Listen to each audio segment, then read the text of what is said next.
ला ला लहंगा पे दिल ला ला लहंगा पे दिल ला ला लहंगा पे दिल फिसल गइल तोरे नजरिया में जान पिघल गइल। डीजे के बीट पे जब तू लचकलू पूरा महफिल देख के मचल गइल।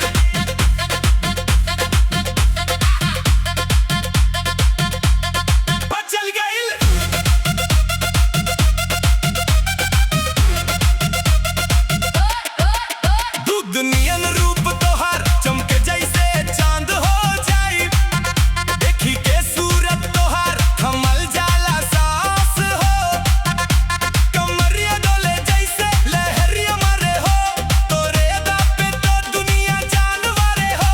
लाइट में चमके तो हर चेहरा जैसे हीरा जगमगाए तोरे साथ डांस करी तो जमाना जल जाए। तोहरे बोलिया में बाजा दूजिया मोर डोले भीड़ में भी तू ही बस अखियां के ओले। जब तू हाथ पकड़ के झटका मारला हो बिना पीले ही मन में नशा चढ़ावला हो। तोरे संग जब स्टेप मिलाई बीट खुदे बढ़ जाला तोरे नाम के वाइब सजन दिल में गड़ जाला। लाला लहंगा पे दिल फिसल गइल लाला लहंगा पे दिल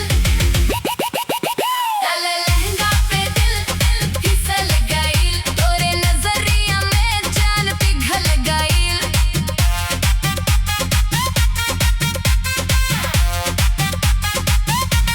पकड़ के स्पिन करा दा फ्लोर पे आग लगा दा तोहरे संग हर स्टेप सजन नया ट्रेंड बना दा। तेज पड़े ता धड़कन उछले नाम तो हर होठों पे मचले धीरे धीरे पास